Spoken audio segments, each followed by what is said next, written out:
buenas tardes. Bienvenidos a un show de cabaret de jueves 19 de junio 2025. Hoy, disculpe la tardanza, hemos tenido un poco de tardanza en la apertura del programa. El día de hoy, jueves 19 de junio 2025, la tecnología, usted sabe que no cumple los acuerdos pactados en horarios a veces, pero aquí estamos. Mire, hoy quiero que sea un programa, lo acabo de platicar con mi equipo, como una especie de obra de arte. Sin presunción, pero quiero que sea como la Mona Lisa de Leonardo. Hoy quiero que sea un programa perfectamente elaborado, con calidad de artista, de obra de arte. Y son 3 temas los que voy a tocar el día de hoy para usted. El primero, Claudia Sheinbaum y su gira al G7, la invitación al G7, que fue todo un éxito, robó cámaras.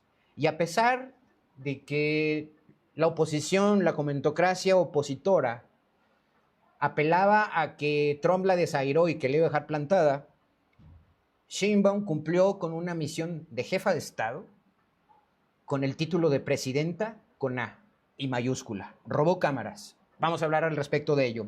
Número 2, voy a platicarle acerca de una canción de Cricri que se me vino a la mente, del Rey de Chocolate con nariz de cacahuate. En Durango ya renacimos. Digo, una mentira tras otra hace que cambiemos la realidad social que vivimos. Ya se siente nuestro gobernador hasta presidenciable, ¿no? Un rey de chocolate. Y en tercer lugar, voy a tocar el tema de la política que nos está envolviendo a nivel global, no solamente en nuestro país, no solamente en Latinoamérica, no solamente en Los Ángeles o en Estados Unidos o en Europa.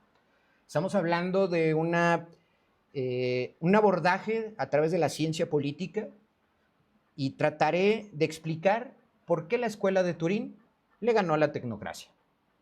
Quédese conmigo, esto es El Cabaret. Comenzamos.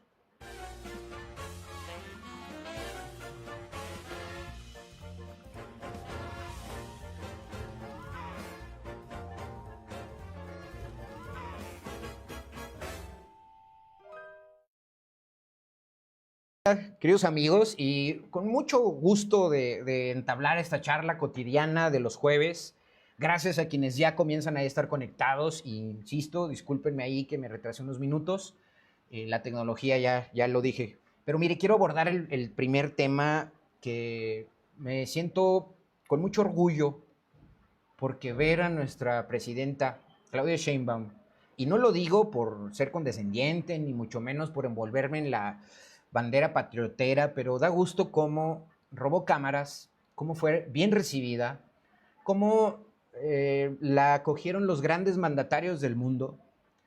Y esto hacía mucho que no lo veía.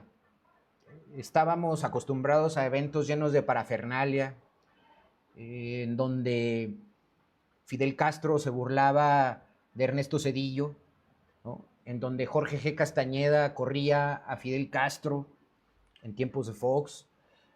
O por qué no olvidar los papelones que tuvo también Felipe Calderón con sus pares al lanzar una guerra con un plan Mérida y con el tema de Rápido y Furioso.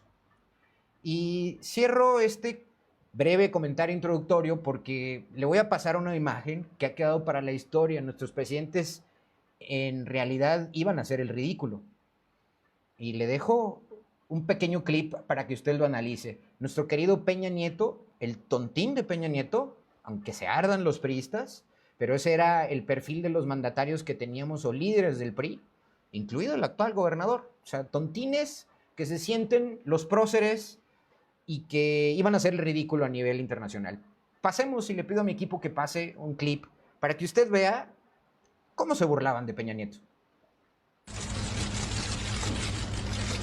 Ahí vemos en 2016, en aquella cumbre en donde se reunían Barack Obama, el premier canadiense y Peña Nieto. Y vaya usted, y este es uno, simplemente uno de los pasajes en donde hacíamos el ridículo, ¿no? Peña Nieto como tontín, siendo excluido.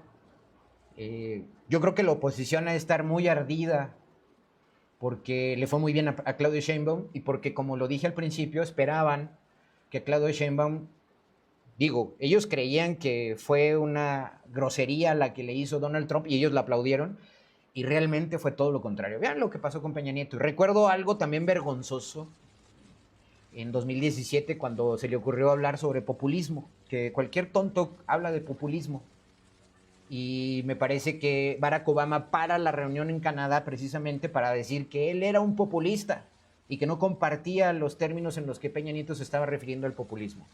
Pero bueno, ahí véanlo, de risa y de vergüenza y de pena ajena, ¿no? Que un primer mandatario sea tratado como lo que usted ve en sus pantallas eh, en una gira internacional.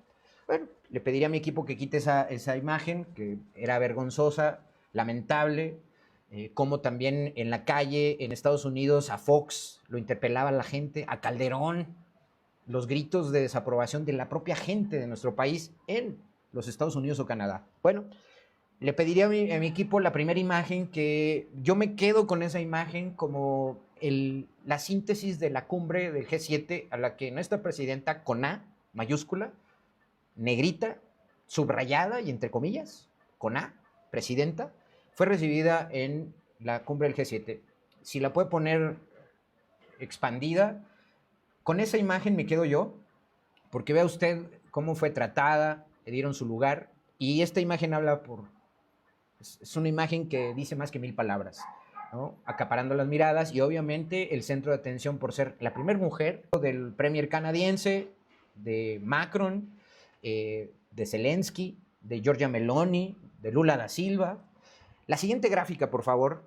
Vean cómo fue despedida para que vean también en la calle, fuera de su hotel, en Canadá, tomando vuelos comerciales, que esto le ardió mucho a la oposición, a la Raki, a Ciro Gómez Leiva, a Pascal Beltrán, hombre, en Excelsior, que escribe que Lula la estrujó y que, digo, por favor, hombre, Lula da Silva, como izquierdoso que es, como gente y camarada de luchas progresistas y sociales, pues, tuvo un acercamiento con Claudia Sheinbaum interesante. Vean ustedes, la presidenta mexicana, lo que consignaban los medios locales en Canadá, posa para una fotografía con seguidores que la esperaban en el aeropuerto y fuera del hotel. De hecho, le cantaron hasta con mariachis en el Aeropuerto Internacional de Canadá. Interesante, ¿no? Esta imagen hacía mucho tiempo que no la veía. Siguiente gráfica. Algo que me encantó también, el acercamiento con Cameron McKay, el primer ministro canadiense actual, y cómo la recibieron los pueblos originarios de Canadá. Simbolismo puro. Si alguien se ha caracterizado por sacar a flote lo que son nuestros pueblos originarios en México, pues es Claudia Sheinbaum, y fue recibida por la comunidad de pueblos originarios de Canadá, que es una gran cultura y que hoy, déjeme decirle, que está recibiendo también, como nuestros mexicanos en Canadá y en Estados Unidos, los embates de una política fascistoide y antisemita como la de Donald Trump. Y es verdaderamente plausible, reconocible, y me siento congratulado de que hasta los pueblos originarios canadienses recibieran a nuestra presidenta. Ahí tienen ustedes. Y vean lo que dice Cameron McKay. La amistad entre Canadá y México es más fuerte que nunca. ¿Por qué debo subrayar esto? Pues porque, dicho lo que he comentado respecto a la política exterior de México, y que es el primer viaje de gran nivel de Claudia Sheinbaum y que robó cámaras, pues hay que decir que también Donald Trump tuvo una emergencia por lo de Irán e Israel. Pero déjeme decirle que, dada la capacidad y el perfil de Donald Trump, que es un empresario ignorante y que es un negociador puro, no le gusta acudir a eventos en donde lo puedan encapsular en grupo varios de sus interlocutores, incluso más poderosos, más inteligentes y más capaces que él. Y pues huyó. Yo lo interpreto también de esta manera. Tomó el primer pretexto y se fue a Irán. Claro, no es algo menor, Irán, Israel. Y abandonó la cumbre, pero dejó a sus interlocutores. ¿Y por qué celebro? Porque Cameron McKay y Claudia Sheinbaum firmaron el TEMEC y el TELCAN con México y están a punto de sentarse a renegociarlo, ni más ni menos que con el brutal Donald Trump. Entonces, por eso celebro. Siguiente gráfica que quiero que analice usted, que me pareció interesante, Ursula von der Leyen, la titular del Fondo Monetario Internacional. Fíjense cómo se expresa Claudia Sheinbaum. Hubo un acercamiento clave entre México y Europa. Hablaron del cambio climático. Hay que decir que hay 4 temas en la agenda que se tocó en esta cumbre y que me parece que es un parteaguas para el mundo y que Donald Trump rehusó estos temas: migración, seguridad fronteriza, comercio internacional y cambio climático. Bueno, Ursula von der Leyen hace referencia al tema de fondo del cambio climático y que tiene que ver con el poderío industrial de las grandes potencias en contra del medio ambiente. Interesante, interesante lo que dice Ursula von der Leyen, además arropando ya a la presidenta. ¿Qué consigna el Universal? Dice: debido a que México, Canadá y Estados Unidos serán anfitriones del Mundial del FIFA 2026, interesante, la presidenta Claudia Sheinbaum obsequió un balón hecho por indígenas wixárikas al primer ministro canadiense Mark Carney. Interesante, aprovechó hacer relaciones públicas. Si bien es cierto, una cumbre no dicta la política interna de los países, pero sí es importantísimo que haya roto este paradigma que ya he explicado. López Obrador lo cerró desde que llegó en 2018 a la presidencia de la República. Siguiente gráfica, interesantísima, algo que consigna Genaro Villamil en sus reportes diarios. Dice: mi presidenta en el G7 sostiene la presidenta Claudia Sheinbaum sustantivos y cálidos encuentros bilaterales, vis a vis, con los mandatarios de Brasil, Lula da Silva, ya explicaba eso, el de la India, Narendra Modi, de Sudáfrica, Cyril Ramaphosa, y de Corea del Sur, Jamie Jung Lee, en el marco de la cumbre de Canadá. Importantísimo. Insisto, para aquellos que vaticinaban que Donald Trump la había dejado plantada y que le iban a hacer unas referencias negativas, Claudia Sheinbaum se robó el show. Y déjeme cierro esto porque lo celebro, porque me siento representado por una gran presidenta, una científica, que además la ponen a la altura de los científicos que están en cualquiera de esos paneles discutiendo sobre medio ambiente, sobre cambio climático, sobre comercio, sobre migración y sobre seguridad, que déjeme decirle que es uno de los temas coyunturales que Trump rehusó discutir con sus pares, ni más ni menos que del G7. Y del G7, déjeme decirle que son los 7 países que están involucrados al cierre de la Segunda Guerra Mundial, cuando se reconstruyó el mundo a través de el Fondo Monetario Internacional, del Banco Mundial y de esta unión de países que tuvieron a bien juntarse para fondear la reconstrucción de Europa, principalmente el Plan Marshall famoso. Pues bueno, ahí está. Celebro, me congratulo, me siento representado y no los tristes papeles que había hecho Peña Nieto, Calderón, en su momento Cedillo, y ya no digamos Fox, cuando hacían el ridículo a nivel internacional, siendo genuflexos, cediendo incluso a las políticas de los yanquis imperialistas. Vamos a ver qué sigue. Me congratulo de tener una presidenta como Claudia Sheinbaum y creo y espero y confío en que esto sea el inicio de una buena estrategia de negociación contra el burdo de Donald Trump, que hoy ya tiene una presión mundial de China, de Rusia, el conflicto con Israel e Irán, y vaya usted a saber, ¿no? Ya viene la ley del taco a nivel global para Trump, que tiene que recular acerca de todas las políticas que estúpidamente un día sí promueve y otro día recula. Con esto cierro este primer bloque, no se vaya porque ahora vamos a entrar a discutir varios de los temas que tradicionalmente me gusta llevar al tema de la agenda editorial con los cartones. No se vaya y volvemos enseguida.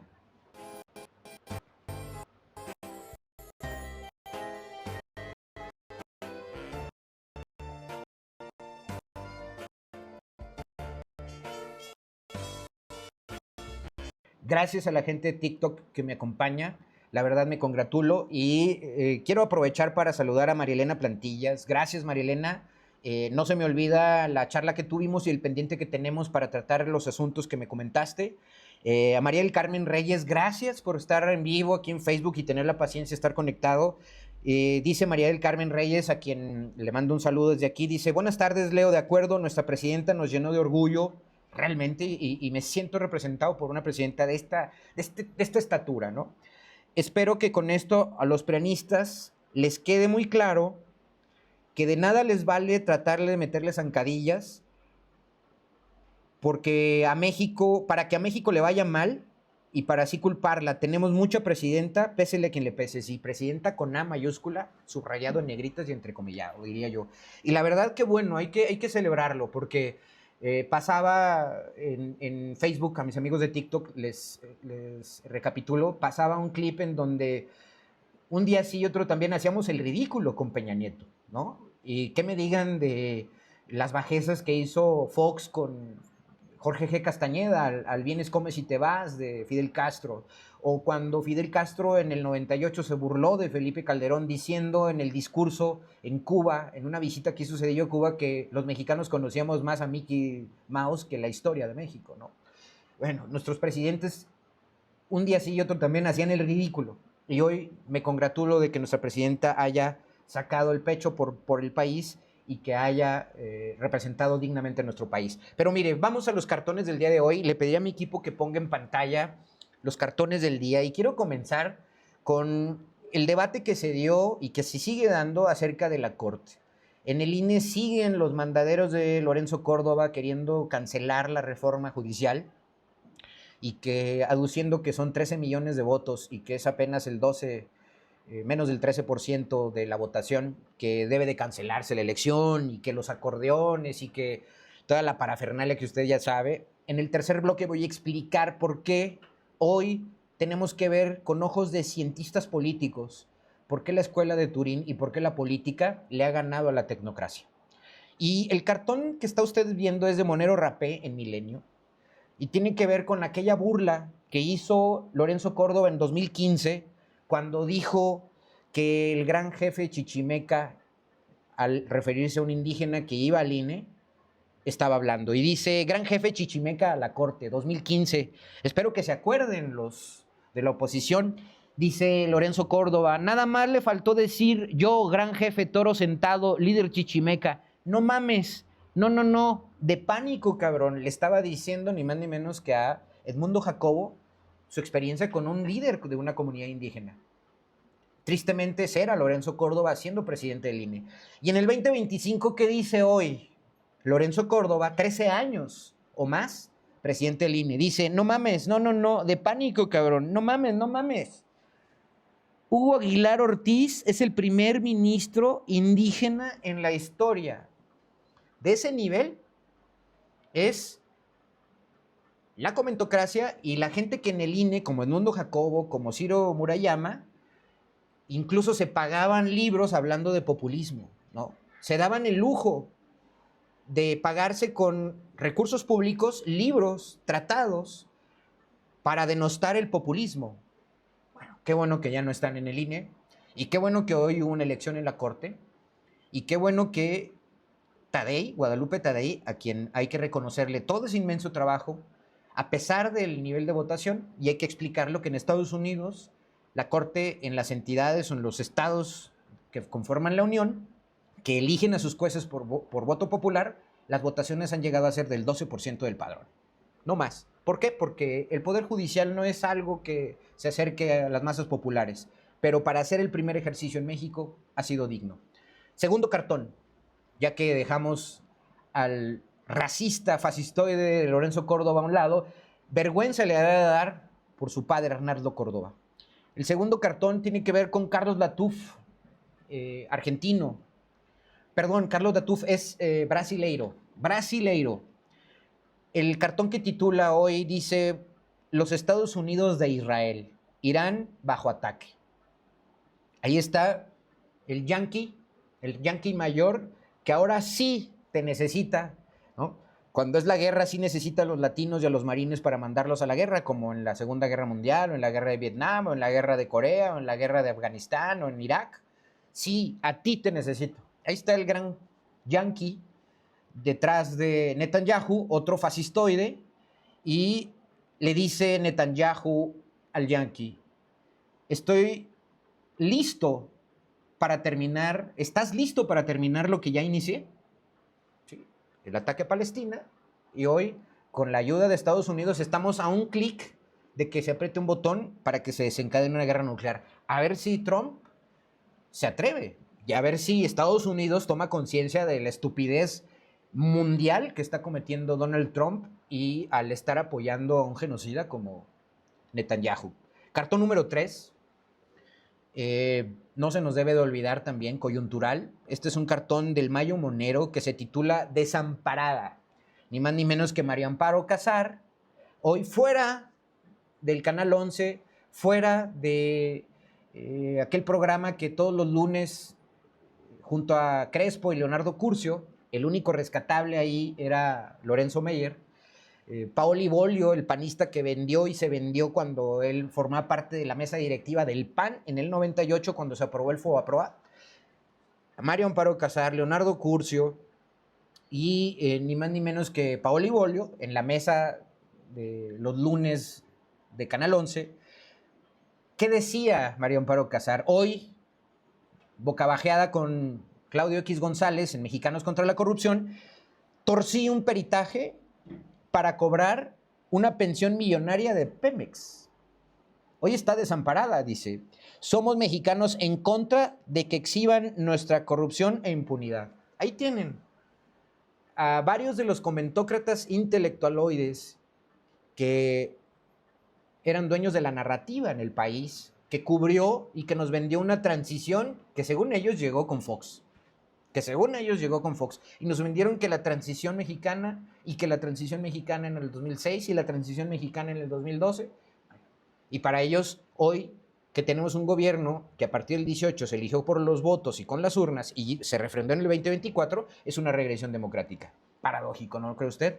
Cartón siguiente, y este tiene que ver con Waldo Matus en el Universal. Este cartón explica cómo se imagina Waldo Matus llegando a la Suprema Corte a Hugo Aguilar, primer indígena mixteco en ser presidente de la Corte. Y ahí tiene usted, con su traje típico, y a Claudio X González en los brazos de Xóchitl Gálvez, pegando el grito en el cielo. Waldo Matus en el Universal.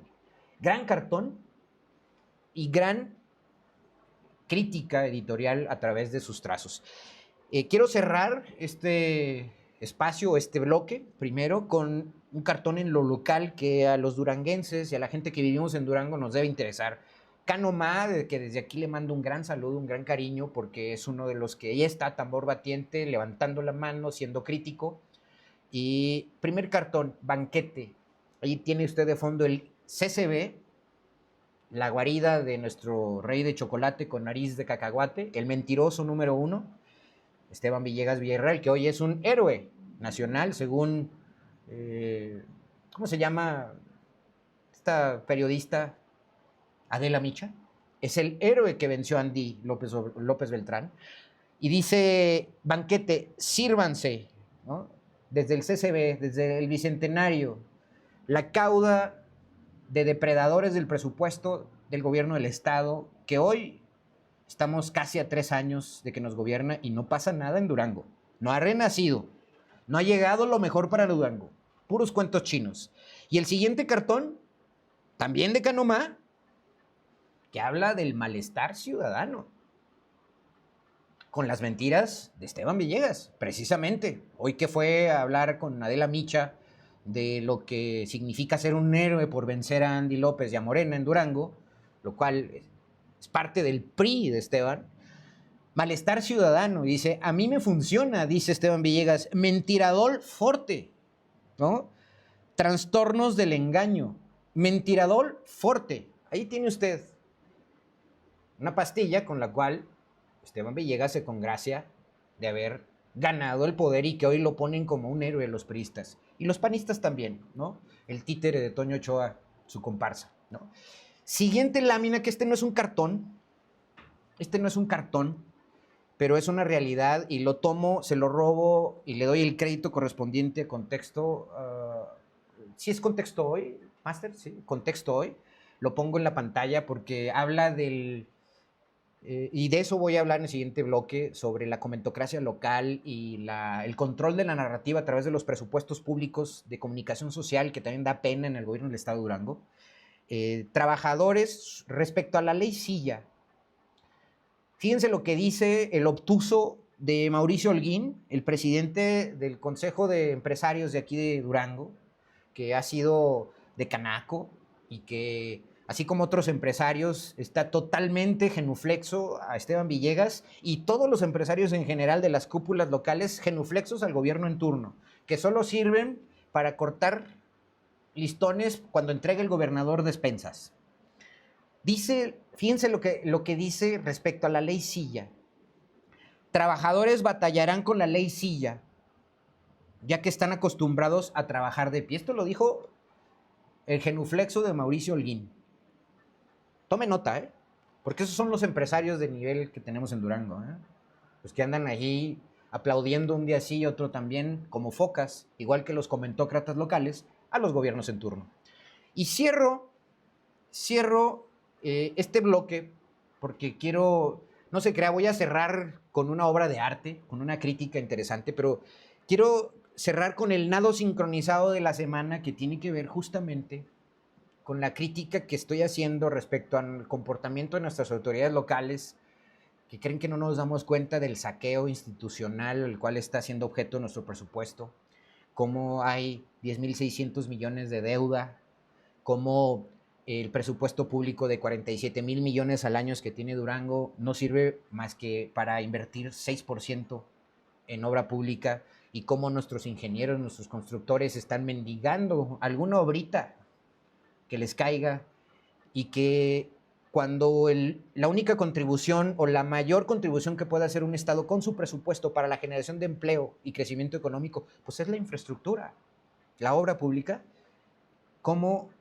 estamos viviendo de cuentos chinos. Y el nado sincronizado de la semana, pido la pantalla a mi equipo y que la expanda, es justamente el aplausómetro de la semana que pone Esteban Villegas como el tercer gobernador mejor evaluado a nivel nacional, con 66.1% de 0 a 10, de 0 a 100. O sea, no sé si reír o llorar. Dice el duranguense, digo, si usted lo lee, salvo por alguna comilla, pero es el nado sincronizado de todos los focas aplaudidoras. El duranguense Esteban Villegas es el tercer gobernador mejor evaluado del país, con un 66.1% de aprobación. Fíjense qué estupidez. Ello de acuerdo a la última entrega de México Elige, y de ahí que no sea casualidad que en lo nacional se siga hablando de los resultados electorales del 1 de junio del prócer, el nuevo héroe en Durango, que es Esteban Villegas. El que ha traído lo mejor para Durango, el que ha hecho que Durango renazca, ¿no? Ahí tiene usted 66.1% de aprobación, el tercer mejor gobernador. Híjole, me da un poco de pena. Y con esto ahora sí cierro este bloque, porque esto me hace acordarme de una canción de Cricri que es muy tierna, ¿no? Como los dibujitos de Walt Disney y como las caricaturas de los hermanos Grimm, pero que si usted analiza esas caricaturas, esos cuentos, esas fábulas, como las de Sopo, llevan una crítica social muy interesante y muy importante, y que no las debemos dejar de lado. Un rey de chocolate con nariz de cacahuate. El culto a la imagen y los aplausos comprados. Asistimos a un periodo ignominioso donde la comentocracia local, las focas aplaudidoras del boletín del CCB en Durango, en sincronía con el oficialismo PAN-PRI, PRI-PAN, póngalo como usted quiera, ve, señala y comenta con escandaloso fervor lo que pasa en Puebla, en Ciudad de México, en Culiacán, en Los Ángeles. Solo por citar unos ejemplos. Y los mismos que les preocupa el autoritarismo de Claudia Sheinbaum o la verborragia de un Noroña. Pero no se ven a sí mismos. Hacen el ridículo y van desnudos. El rey va desnudo. Acusan violaciones a la democracia y a la libertad de expresión, al tiempo que entronan a un héroe de azúcar con pies de mazapán. Y hasta lo llaman héroe. El mismo que un día sí y otro también cuenta mentira tras mentira y puros cuentos chinos. Le doy unos datos de Durango solo para que los tenga en cuenta. Algunos. Lugar 29 de 32 en infraestructura, según el IMCO. Entre 30,000 y 40,000 duranguenses buscan empleo. La tasa mensual es de 3.5 y la tasa trimestral de 4.7% de desempleo. Más de 400,000 duranguenses, 45% de la población económicamente activa, trabajan en el sector informal. Todos estos son datos del INEGI, de la Encuesta Nacional de Ocupación y Empleo. Del norte del país, somos los que menos crecemos industrialmente. Y nuestros sectores tradicionales, agricultura, silvicultura, pesca, minería, sí crecen. Hago esa acotación, sí crecen, su valor agregado sigue siendo ínfimo. El Chiapas del Norte, así nos dicen por eso. Registramos las mayores tasas de embarazo infantil y de suicidio en jóvenes. Lo dicen hasta las propias autoridades. Nuestras calles hoy tienen que ser testigos cada vez más de mayores demandas ciudadanas por mejores condiciones de seguridad para mujeres y para nuestros jóvenes que desaparecen, ¿no? Para encontrar jóvenes desaparecidos, que es lo peor. En otros lugares se llama impunidad. Aparecemos dentro de la cifra negra por la impunidad, esa cifra negra de 98% de gente que no denuncia los delitos, por miedo, por lo que usted quiera, porque saben que no van a actuar, porque tenemos una fiscal que dice que los jóvenes desaparecidos se van de vacaciones a Culiacán o a Zacatecas, andan de vacaciones o de vagos. Y nuestras autoridades en general están supeditadas al control de grupos paralelos de poder. Ya lo dijo también en la entrevista con Adela Micho. Le puso nombre y apellido. La iniciativa privada está harta, pero no denuncia por miedo. Digo, ya vimos a Mauricio Holguín, ¿no? El grupo de poder en turno es muy mediocre. Mediocre. Con mayúscula, subrayado, en negrita y entrecomillado. Mediocre. Tiene que obligar a la burocracia a salir a votar por ellos, a permanecer callados y aplaudirles.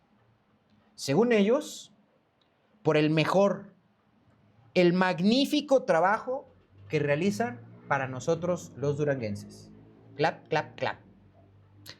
Hubo un rey de chocolate en un castillo con muralla de membrillo, con sus patios de almendrita y sus torres de turrón.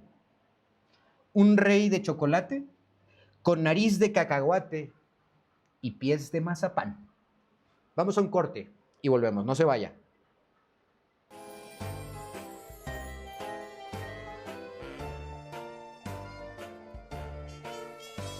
¿De qué hablamos cuando mencionamos el poder latino en Estados Unidos?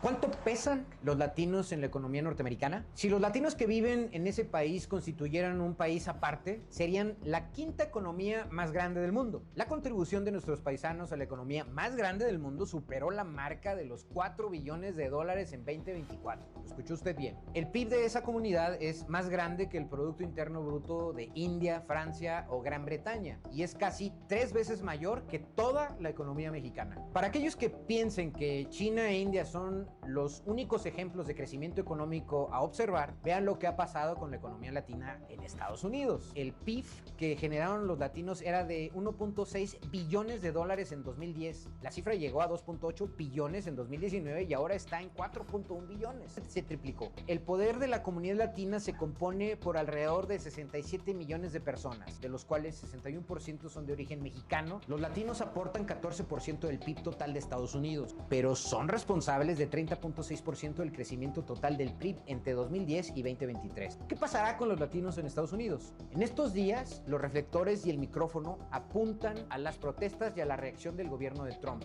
pero la verdad es que hay otras fuerzas sociales y voces en el escenario. En juego está el funcionamiento de la economía de Estados Unidos y el destino de millones de trabajadores que tienen un estatus migratorio irregular o ilegal. Trump amenazó con deportar a 1 millón por año. ¿Cuántos de ellos vendrán a México? Mi nombre es Leonardo Álvarez y esta es una colaboración exclusiva para Horus Media. Estoy de vuelta. Gracias por continuar en vivo aquí por Facebook. Como le dije al principio, hoy he tratado junto con mi equipo, que me debo gracias a él, de que el programa sea, como lo dije al principio, una pequeña gran obra de arte. Como todos mis programas, realmente siempre lo intento. Pero le agradezco mucho que esté ahí al pendiente. Y mire, siempre insisto con María Elena Plantillas, a Mariel Carmen Reyes, a Natalia, a Caro Álvarez, Emanuel, Mario Uribe, felicidades por tu cumpleaños, no se me olvida. El tiempo me come y luego de pronto se me olvida. Y yo sé que cuando te vea, Mari, un abrazo, porque además eres una gran representante de nuestra Facultad de Ciencias Políticas. Al equipo de JB, Benny, Chuy, Jaime, que por cierto, Benny, la ley Silla, exíjanle Jaime, Chuy a Benny, por favor, la ley Silla, ahí en la peluquería JB, mis carnalitos. La gente de escolares en la Facultad de Derecho y Ciencias Políticas, entrañables, los extraño, pero de aquí les mando un cariñoso saludo y se les quiere. A mi querido amigo Cayetano, mi hermano Chiva, a donde andes de vacaciones, espero que la estés pasando súper bomba y que todo salga bien. A la gente como mis paisas de secundaria, amigos que tengo viviendo en Los Ángeles, al Piola, a la familia del Piola, a todos ellos, gracias por sus comentarios, cuídense mucho, el tema del ICE anda fuerte. Me llena de satisfacción que los Dodgers de Los Ángeles hayan evitado que el ICE entrara al partido de los Dodgers. Los Ángeles, déjenme decirles que es ya, como ustedes lo escucharon, nuestro estado 33. California, si Trump hace chistoretes con que el estado 51 es Canadá y que se burla por eso de los canadienses, bien podríamos decir de facto que California es el estado 33 de México. ¿Por qué no? Y bueno, saludos también a El Gato, mi querido amigo Fernando, compañero de secundaria, que él vive en Texas. Saludos a él también por allí. Gracias a todos ustedes. Pedro, saludos, Leo, te perdí la pista, ya no te vi en la tele. Pedro, no, bueno, usted sabe que hay temas como el que acabo de tocar, que si usted dice que en Durango la tasa de desempleo llega a 3.5% al mes y hay 30,000 duranguenses buscando trabajo, pues hay gente que en el CCB no tolera ese tipo de información. Y pues la línea editorial de un canal oficial con recursos del gobierno del estado, pues no iba a tolerar mi opinión, ¿verdad? Entonces, pero ahí está, Pedro, estoy ahí, un abrazo y gracias por estar conectado. Síganme en YouTube, por favor, la comunidad de YouTube crece, es probable que estemos a un tris de hacer en vivos en YouTube, entonces de eso estoy hablando. Ahorita estuve conectado en TikTok en vivo, 119 espectadores, gracias. Denle like, compartan y por qué no, coméntenme y destrócenme también en redes, que para eso es este tipo de programas. Gracias, Pedro, y estamos en contacto. Y bueno, continúo con la charla del día de hoy. Como lo prometido es deuda, el primer tema fue el viaje con que dignamente nos representó Claudia Sheinbaum en el grupo de los 7, de que ha de estar muerto de envidia Donald Trump, retorciéndose porque el gran protagonista de la cumbre del G7 justamente fue hablar de migración, de cambio climático, de inseguridad, de comercio. Algo al que Trump le tiene miedo al ser interpelado de manera grupal, como pudo haber sucedido en el G7. Y claro, se fue por una emergencia con Irán, pero pues claro que ahí hay un tema que Trump no soporta en grupo. Él quiere tratar vis a vis como cualquier empresario, como él está acostumbrado a negociar y aplastar vis a vis, tratar. Me parece que huyó y reculó, como ya es su costumbre, a ir a un grupo en donde estaban los líderes principales del G7 y de otros países. Pero bueno, quiero hablar, hablé del primer bloque, el segundo bloque ya ve usted, hablé de nuestro rey de chocolate con nariz de cacahuate, el mentiroso más grande del mundo, aunque se vaya y se escude con las faldas de Adela Micha, ¿no? Hoy quiero hablar del cártel de la toga y de la nueva Corte o de la nueva Suprema Corte de Justicia de la Nación. Y quiero que en pantalla aparezca el gran debate del día de hoy, en nuestros días. La nueva Corte encabezada por Hugo Aguilar Ortiz, por Lenia Batres Guadarrama, por Giovanni Azael Figueroa Mejía, por Yasmín Esquivel Moza. Yo sé que van a decir que ella plagió su tesis, que Lenia Batres la acusan de ser una ignorante, bla, bla, bla. Pueden decir misa. Irving Espinosa Betanzo, de Loretta Ortiz Alf, que por cierto, Loretta Ortiz denunció al empresariete de Quinta de TV Azteca, Ricardo Salinas Pliego, de quererla sobornar para que siguieran el tema de que no pagara sus impuestos desde hace 13 años, que con ardides jurídicos en la corte lo iban posponiendo. Bueno, el Ricardo Salinas Pliego acaba de subir a sus redes una entrevista en donde hoy llora como niño chiquillo al que su papi no le da para el domingo, llora diciendo que fue engañado por López Obrador y que si él hubiera creído o si él hubiera sido apoyado por López Obrador, quizá ya el tema de los impuestos se hubiera quedado atrás, que lo engañó López Obrador. Bonito empresario tenemos en Ricardo Salinas Pliego. Por eso me acordé, cierro paréntesis, con Lorena Ortiz Alf, Arístides Rodrigo Guerrero García, María Estela Ríos González y de Sara Irene Herrerías Guerra. Esos son la nueva Suprema Corte, pero yo quiero hacer énfasis en la Suprema Corte que ya se va, en el cártel de la toga. Muchos dicen que está supeditada a López Obrador, a Claudia Sheinbaum, ¿no? Y que déjeme decirle que a la luz de la crítica que hay social, a las necesidades de justicia que hay en altas capas sociales, va a ser muy difícil que se escondan y que sus decisiones colegiadas vayan en contra de la mayoría y en contra de una injusticia. Yo así lo veo. Y el cártel de la toga no puede decir lo mismo. Con hechos sabemos que Norma Piña Hernández y Javier Lainez Potisek, que están en la parte superior, son elegidos por Peña Nieto y que el Instituto de Investigaciones Jurídicas, avalado y secundado por un Valadez, híjole, se me escapa, Valadez, que estuvo 6 meses en la corte de Peña Nieto y luego se jubiló con una pensión jugosa en la corte, ¿no? Luis María Aguilar Morales, el segundo bloque de ministros, 4. Jorge Pardo Rebolledo, Alfredo Gutiérrez Ortiz Mena y Alberto Pérez Dayán, llegaron con Felipe Calderón, llegaron de la iniciativa privada, todos ellos vinculados al secretario de Hacienda de Fox, condonándole impuestos a Banamex, a Interjet, fueron artífices de la caída de Mexicana de Aviación de un Gastón Azcárraga, protegían a Billy Álvarez, es decir, a la cúpula empresarial. O sea, hoy cuando me dicen que la mitad de la corte son de López Obrador, la otra mitad de Claudia Sheinbaum, pues bueno, ¿y de qué estábamos hablando cuando el cártel de la toga gobernaba con el presidente de la República? Es más, eran más poderosos que el presidente de la República. No me digan que Fox tomaba decisiones. Fox lo aplastó el PRI y lo aplastó la Corte. A Calderón lo aplastó Genaro García Luna y la Corte. A Peña Nieto no se diga, era un tonto, el más tonto que hemos tenido en la época contemporánea como presidentes. En tercer lugar vienen los dos que llegaron con AMLO y que se le voltearon. O sea, realmente ellos se apegaron a se unieron al engranaje que ya existía. Y estamos hablando de Juan Luis González Alcántara Carrancá y de Ana Margarita Ríos Farjat, que cambiaron de bando una vez que llegaron a ser ministros en la Corte y traicionaron a López Obrador.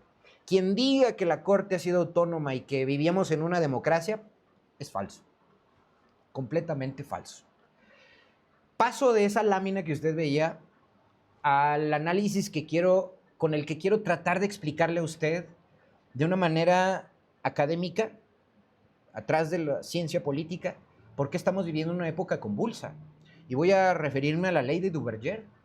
Y con ello me voy a referir al gran sociólogo y politólogo francés Maurice Duverger, que nos habla que es un principio que se afirma que el sistema electoral mayoritario, el uninominal, como el de México, a pesar de que hemos tenido multipartidismos, un sistema de partidos como el de México, uninominal, conduce a un sistema bipartidista, y por eso hoy estamos viendo un lado A y un lado B, un lado progresista y un lado prianista, en donde ya es muy difícil hacer una distinción entre el PRI de la socialdemocracia, el PRI neoliberal de Salinas, con el panismo que nació de las clases medias y las cúpulas regionales, con la identidad religiosa católica, con el empresariado. Y ahora el PRI-PAN, a partir de Salinas, con esta concertación que se hizo en el 88, para que juntos validaran la elección fraudulenta con la cual Salinas llegó al poder en lugar de Cárdenas, pues el principio de Duverger, la ley de Duverger, se cumple. Y por eso es que las últimas elecciones, a partir del año 2000 de Fox, 2006, 2012, 2018, prácticamente eran en coaliciones impensables. Agua y aceite, como PAN-PRD en un principio, con el cual se ganaron varias gubernaturas, o como PAN-PRI-PRD en los últimos años. Surgió, y esto hay que analizarlo, esta ley de Duverger, sugirió que el sistema mayoritario retrasaría la aparición de una nueva fuerza política. Y a poco se equivocó. El mismo INE, todos los candados que las cúpulas partidistas, que además había cuotas en los consejos del INE, no permitieron que hubiera ni siquiera candidaturas independientes. Y esto contribuiría a la aceleración y a la desaparición de una fuerza que estuviera debilitándose. Estamos hablando del sistema proporcional, que tendría efecto opuesto al que se buscaba, donde hubiera pluralidad política. Esto es la ley de Duverger. Entonces, estudien esto desde la ciencia política. Me voy al siguiente teórico de finales del siglo XX, ni más ni menos que a Giovanni Sartori, que acuñó Giovanni Sartori el concepto de democracia, en el cual ya no era una democracia absolutista, sino que el que ganaba en democracia, la mayoría que ganara, forzosamente tendría que negociar con las minorías. Pues lo traslado con un teórico actual del siglo XXI, ni más ni menos que Adam Pressowski, que no se le sale de la boca a Denise Dresser, a Crespo, a Leonardo Curcio, ¿sí? No se le sale de la boca a Adam Pressowski, y que habla de las crisis de la democracia.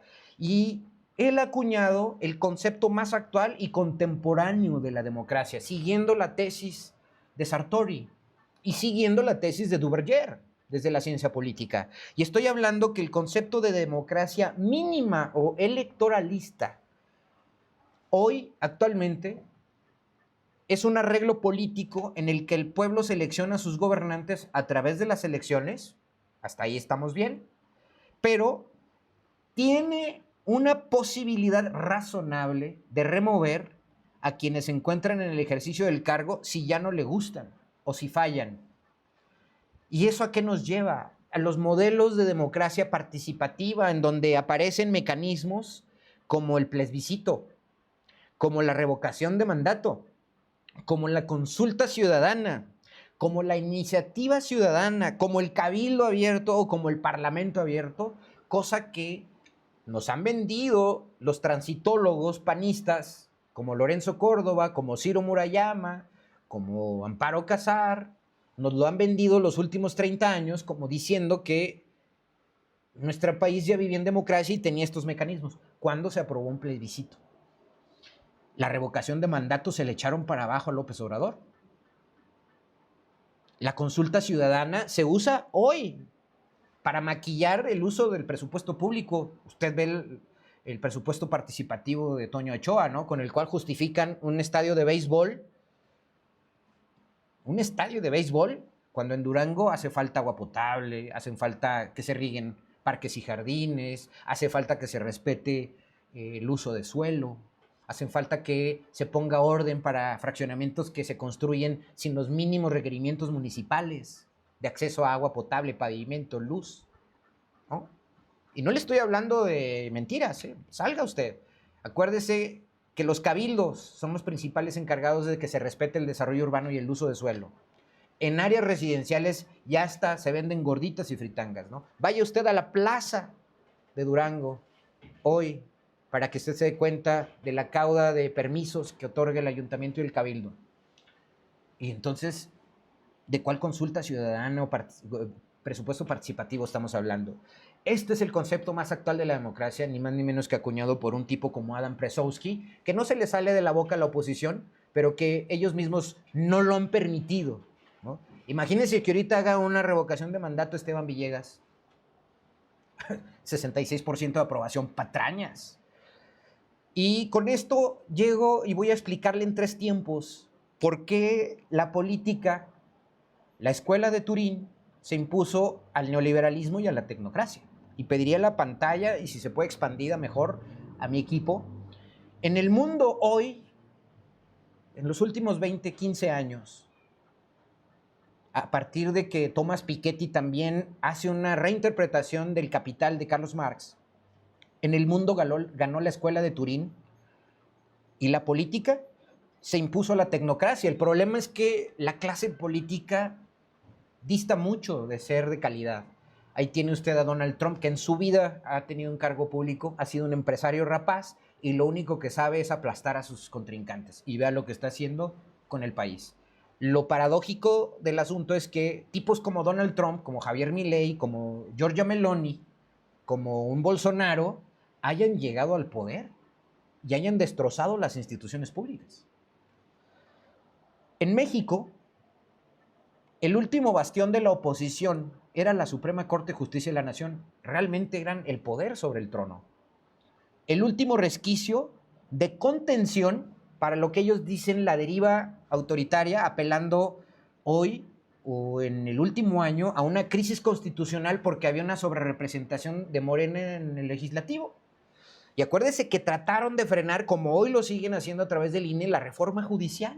Entonces la Corte era el último bastión de la oposición y de los empresarios, de la élite en el poder, como usted lo ve en la gráfica. Y sus canales de apoyo, pues eran no más ni menos que de izquierda a derecha, lo voy a describir, los organismos autónomos, como el INAE, la transparencia, como la COFESE, Comisión Federal de Competencia Económica, el INE, ¿no?, el IFETEL, Instituto Federal de Telecomunicaciones, o la Comisión Nacional de Derechos Humanos, organismos autónomos, entre comillas, porque todos sabemos que el presidente usaba la Corte y la Corte usaba los organismos autónomos pues, para poner a sus premios de consolación, o bien a los mismos del grupo de poder que no alcanzaban acomodo en el Poder Ejecutivo o en el Poder Legislativo.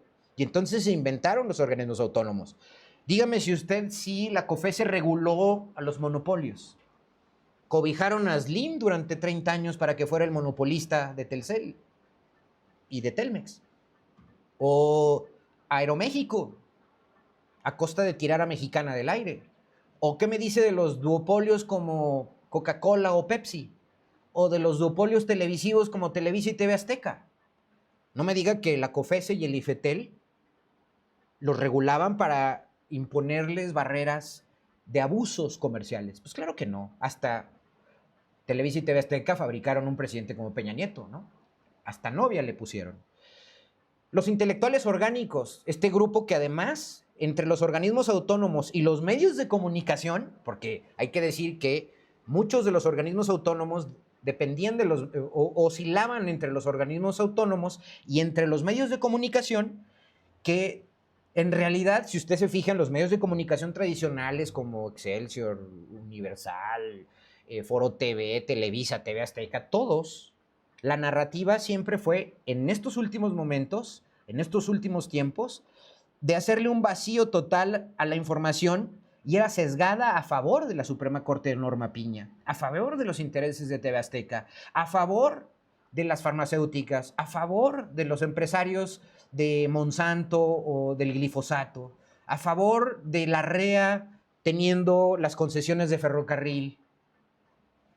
Y entonces, La narrativa de los medios de comunicación y de los intelectuales orgánicos como Krauss, Aguilar Camín, Roger Bartra, Marván, Crespo, Goldenberg, que además, si usted me permite, todos ellos trabajaban de pronto 3 años o 6 años en los organismos autónomos y luego le daban vuelta a sus revistas, a sus medios de comunicación, y del otro lado los empresarios que movían el estilete, que además eran dueños o socios de los medios de comunicación. Y estamos hablando del Grupo Monterrey, el Diablo Fernández, los Oxos, ¿no?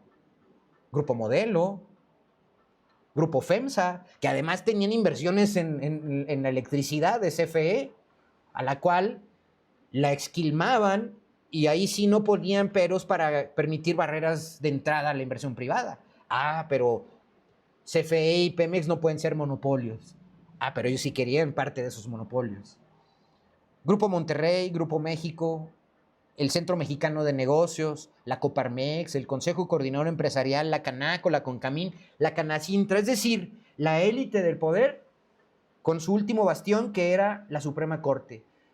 La siguiente gráfica habla de, y ahí les va a aparecer, la relación que había entre ellos, y es a lo que me refiero cuando digo que los intelectuales orgánicos iban a los medios de comunicación, hablaban bien de los empresarios, defendían los intereses de los empresarios y además también le daban vuelta a los organismos autónomos.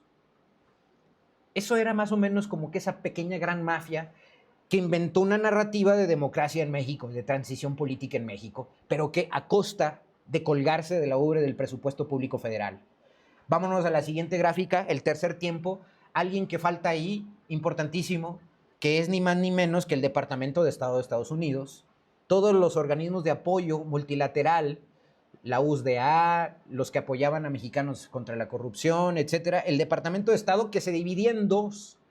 Por un lado, las agencias de seguridad como la DEA, el FBI, la CIA, que tenían que entrar en temas de migración y de tráfico de drogas, por supuesto, y por otro lado, los intereses económicos, el TEMEC, la minería, el glifosato, Philip Morris con el tema de los vapeadores, los intereses en lo que es Pemex y CFE, las aduanas, los aranceles, los sindicatos de Estados Unidos y las empresas de Estados Unidos que tenían inversiones en México, y que déjenme decirle que los sindicatos de Estados Unidos pelean el dumping porque quieren que los salarios en México sean iguales a los salarios en Estados Unidos, cosa que es imposible. Precisamente por eso esas empresas están en México.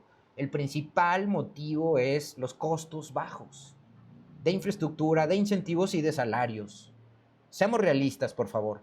El otro, el sector financiero, que también es internacional, y vean las líneas de connivencia y de intercambio y de narrativa.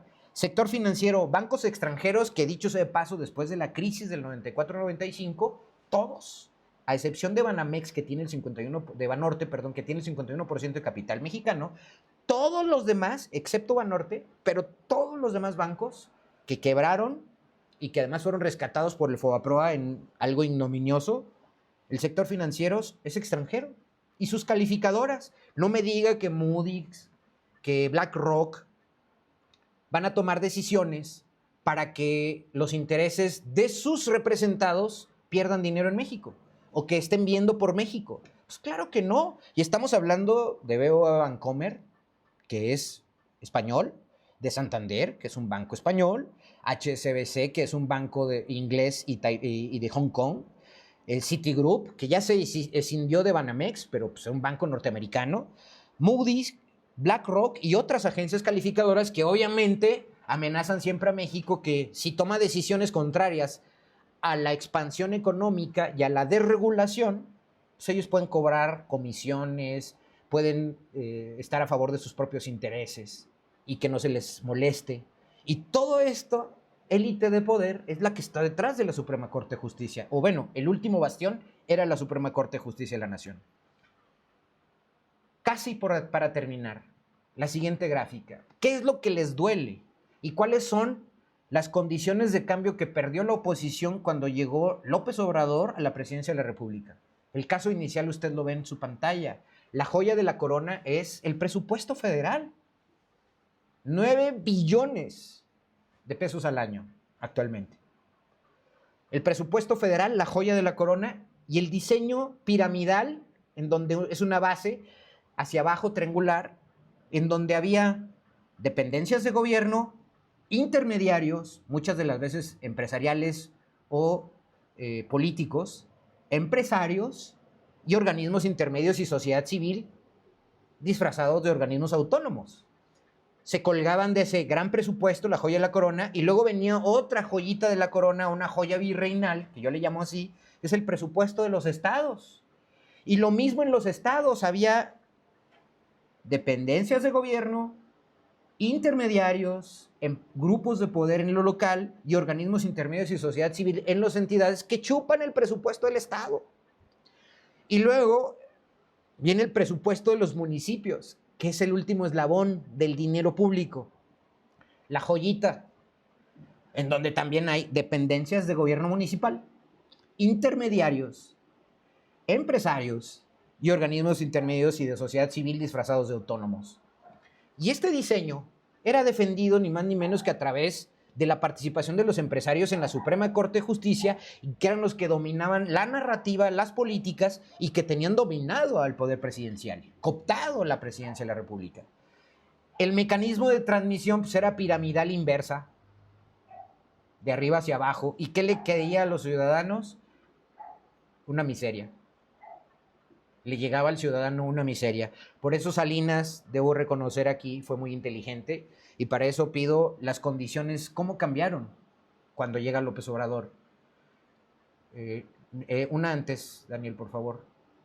Cambiaron las condiciones y hay una gráfica antes, que es la número 8, que dice cuáles son las condiciones de cambio, esa, que perdió la oposición cuando llegó López Obrador a la República, y estas condiciones cambiaron porque el presupuesto federal le quitó los intermediarios, le quitó a los organismos autónomos, le quitó a los empresarios y le quitó a los organismos intermedios que dependían de la Suprema Corte de Justicia. Y claro, la resistencia ha sido brutal. El último bastión fue la Suprema Corte, de donde dependían estos. ¿Y cuál ha sido el aprendizaje que hemos tenido en los últimos 8, 7, después del 2018? Pues que sí se puede mantener un gobierno y un presupuesto federal que alcanza para dar programas sociales directos a los ciudadanos, que eso también hizo Salinas con el Pronasol, que a nadie se nos olvide. Por eso Salinas era un dios los 4 o 5 primeros años del gobierno, el último año ya fue un caos. Pero los programas del bienestar que implementó López Obrador precisamente son una copia de los bienestar del Pronasol, el liberalismo social de Salinas. Pues claro, rompes con esos intermediarios que hay, que están colgados del presupuesto federal, de la joya de la corona, y tú puedes tener los recursos suficientes para entregarlos de manera directa a los ciudadanos y además con políticas públicas que estén con derechos vinculados a la Constitución. Cambia el mecanismo de transmisión, es directo. Y sabe usted, eso le enoja a los gobernadores y le enoja a los alcaldes, porque entonces el presidente de la República, la presidenta de la República en este caso, con Claudia Sheinbaum, se vuelve la presidenta de todos. Y el mecanismo de entrega de dinero es directo, sin intermediarios. Y entonces, el problema para los estados y los gobernadores, caciques, virreyes, que se sienten como nuestro gobernador de Cacahuate, el problema es que esta situación los deja muy comprometidos porque ellos no están dispuestos a llevar a cabo reformas del calado de las que llevó a cabo López Obrador, porque se meten problemas, porque aquí rompe con las inercias de los caciques locales, de los grupos de poder locales, de los compromisos que tiene para llegar a ser gobernador o de los compromisos que el alcalde tiene para llegar a ser presidente municipal. Entonces, el mecanismo de transmisión desde el 18 cambió y es un ciclo, señores. Espero que entiendan que desde la ciencia política y de la academia se tienen que analizar los ciclos políticos y económicos que se dan y agotamientos que se dan, y esto es normal que surgiera en el 2018 porque hubo un hartazgo y un abuso y un exceso del PRI y del PAN. Este mecanismo de transmisión piramidal invertido solo queda en entidades y municipios. Por eso vemos hoy que Esteban Villegas, con un presupuesto de 47,000 millones, no le alcanza ni para el 6% de obra pública. Esté quebrado. Eso sí, gasta en nómina y en gasto de operación hasta el 70% del presupuesto. Por eso no puede invertir en obra pública. Por eso nuestros caminos, nuestros parques, no hay obra pública. Por eso nuestro alcalde tiene que andar ahí haciéndole al vivo con estadios de béisbol dignos. No sé si valiera la pena, no sé si sea una construcción. Es un estadio bonito, no lo niego. Pero ¿es necesario? ¿Impacta el desarrollo económico? ¿Es para el crecimiento económico? ¿Ayuda a los constructores? ¿Mueve la obra pública? Pues claro que no. Y entonces, este mecanismo de transmisión que cambió López Obrador es algo de lo que no están dispuestos a llevar a cabo ni los gobernadores ni los alcaldes, o muy pocos. Ahí es donde entra el talante de reformistas. Finalmente, quiero terminar esta plática, esta charla, con qué es lo que necesita realizar la oposición y la comentocracia, que hoy siguen siendo muy virulentos, muy viscerales contra Claudia Sheinbaum y contra la 4T. Y yo no digo que estén haciéndole lo mejor del mundo, pero debo decir que las reformas que han llevado a cabo han despresurizado al presupuesto, le han dado oxígeno, que hay que criticar muchas cosas, hay que hacerlo y no hay que quitar el dedo del renglón. Pero me voy a centrar en lo que necesitamos de una oposición real, de una oposición consciente. Primero, aceptar sus múltiples derrotas, porque se la han pasado desde el 18 sin aceptar la derrota.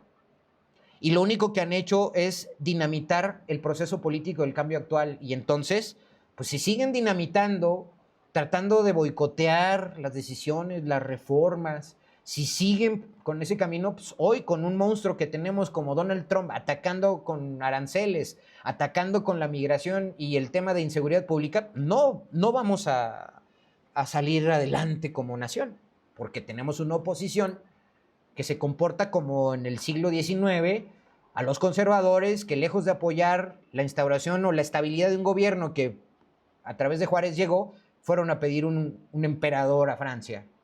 Hoy la oposición se comporta como esa misma, dinamitando cualquier esfuerzo de la presidenta actual por cambiar las cosas y por arreglar el país. ¿Qué tiene que hacer? Reinventarse. Usted ve en Alito Moreno, en Marco Cortés, en Xóchitl Gálvez, en los que usted me ponga, en Ricardito Anaya, ve la solución o que la oposición se esté reinventando. Pues claro que no. Siguen dinamitando con los mismos de siempre, con el mismo discurso de siempre, y no han entendido la situación del país. Al reinventarse, tienen que volver a ganarse la confianza del ciudadano. Si quieren que voten por ellos, pues no es inventándose a Xóchitl Gálvez o una Lili Telles, y no es inventándose hashtag de que narcopresidente o narcopresidenta. Es ganándose otra vez el voto de los ciudadanos, dándonos una opción distinta, coherente, nueva, viable. No como nuestro gobernador de Cacahuate, con pies de mazapán. Y tienen que competir electoralmente con una nueva agenda. Competir electoralmente con una nueva agenda. Le critican a López Obrador y a Claudia Sheinbaum que han podido reformar la Constitución y ellos le llaman que estamos teniendo una regresión autoritaria. Por Dios, si se está a favor, hubo un proceso legislativo derivado de que se ganó en las urnas y que ellos no han aceptado la derrota. Y entonces tienen que encontrar cuadros más decentes y afines al momento actual que estamos viviendo. Alguien digno de representar al PRI y al PAN que, dicho sea de paso, ya se perdieron, ya se mezclaron, ya no se sabe qué defiende uno u otro. Y finalmente, pues tienen que entrar a una nueva narrativa, no a estar un día sí y otro también dinamitando las políticas de Claudia Sheinbaum. Y creo que Claudia Sheinbaum ha demostrado en dos grandes rubros un cambio de paradigma. En la seguridad pública con Harfuch y en el comercio internacional con la cumbre del G7 que acabamos de ver. Que necesitamos discutir ampliamente el tema del cambio climático, el tema de migración, el tema de seguridad pública y el del comercio mundial. Con esto termino la charla del día de hoy. Me extendí un poco, pido disculpas, sin embargo creo que vale la pena. Y antes quiero despedirme del público que hoy me acompañó. Gracias a Ricardo Alberto Reyes, gracias a Pedro, saludos Pedro, y espero que me siga. Síganme en redes sociales, síganme en Facebook, YouTube, TikTok. Nati, a Caro, María del Carmen Reyes, gracias, te mando un abrazo. María del Carmen, Marilena Plantillas, Carmen Peiro también, saludos. Saludos a Emanuel, a toda la comunidad de ciencias políticas. Necesitamos tener amplitud de miras y una visión académica, no una visión de politiqueros, de matraqueros. Y tenemos que analizar con cuidado la narrativa que nos venden a través de los medios de comunicación tradicionales en lo nacional y en lo local. No puede ser posible que ahorita estén las focas aplaudidoras regodeándose de que Esteban ganó una elección y que es un héroe cuando estamos hechos pedazos, cuando Durango no renace. Necesitamos exigir más cosas, más cambios, más resultados. Mi nombre es Leonardo Álvarez, le agradezco el favor de su atención. Nos vemos el próximo lunes y esté pendiente de las redes sociales. Sígame en Patreon, inscríbase en Patreon, va a haber sorpresas. Gracias y hasta pronto.